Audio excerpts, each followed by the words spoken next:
নমস্কার বন্ধুরা, শুভ সকাল। টিঙ্কু মণ্ডল চ্যানেলে তোমাদের সবাইকে স্বাগত জানাই। আজ আরও একটা নতুন ভ্লগ নিয়ে চলে এলাম। তো সকাল সকাল তো কোনো কাজ তোমাদের সাথে শেয়ার করিনি। এখন স্নান টান করে পুজো করে এই যে এখন ভাত চাপাচ্ছি। আজ উনুনে ভাত চাপাচ্ছি কারণ আজকে গ্যাস শেষ হয়ে গেছে। আসলে গতকালকে রাতে শেষ হয়ে গেছে, তাই আজকে উনুনে রান্না করছি। আর উনুনে রান্না এমনি তো অনেক দিন খাওয়া হয় না, কারণ গ্যাসেই রান্না করা হয় এখন তাই। আর গ্যাস শেষ হলে তাহলে উনুনে রান্না খাওয়া হয়। তো এমনিতে তো রান্না করা হয় না, তাড়াহুড়োর মধ্যে রান্না করি, তাই গ্যাসেই কিছু একটা করে নিই। যেহেতু অভি স্কুল যায়, তাড়াহুড়ো করে রান্না করতে হয়। এই দুটো দিন স্কুল ওর ছুটি আছে, তাই আর কি উনুনে বেশ রান্না করতে ভালোও লাগছে, মানে ধীরে সুস্থে আর কি। আর যদি তাড়াহুড়ো থাকে না, তাড়াহুড়োর মধ্যে না উনুনে রান্না করতে ভালো লাগে না। উনুনে আঁচ দিতে বা আঁচ হতে অনেকটাই সময় লেগে যায়, তাই আর কি। তো এরকম সময় থাকলে উনুনে রান্না সারা জীবন করতে পারি।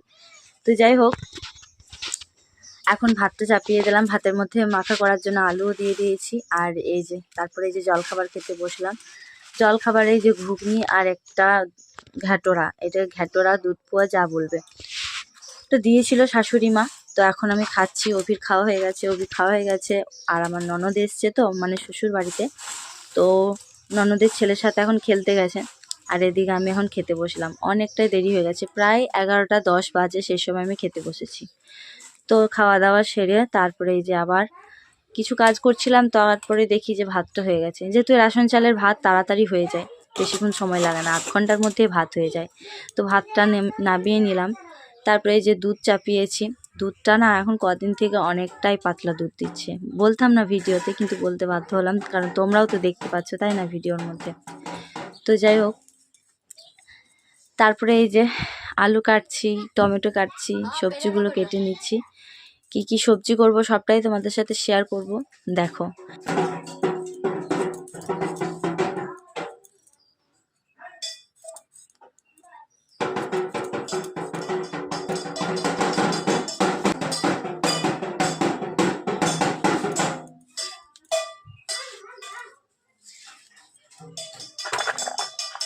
আলুগুলো কাটতে কাটতে দেখি দুধটা ফুটে এসছে, মানে উতলে এসছে আর কি। তাড়াতাড়ি করে নামিয়ে নিলাম, কারণ উতলে গেলে আবার পড়ে যাবে। আর উনুনের আঁচটাও বেশ হয়েছে, যেহেতু কাঁচা কয়লার আঁচ, তো তাই আঁচটা অনেক বেশি হয়ে গেছে। তো যাই হোক, আঁচ আছে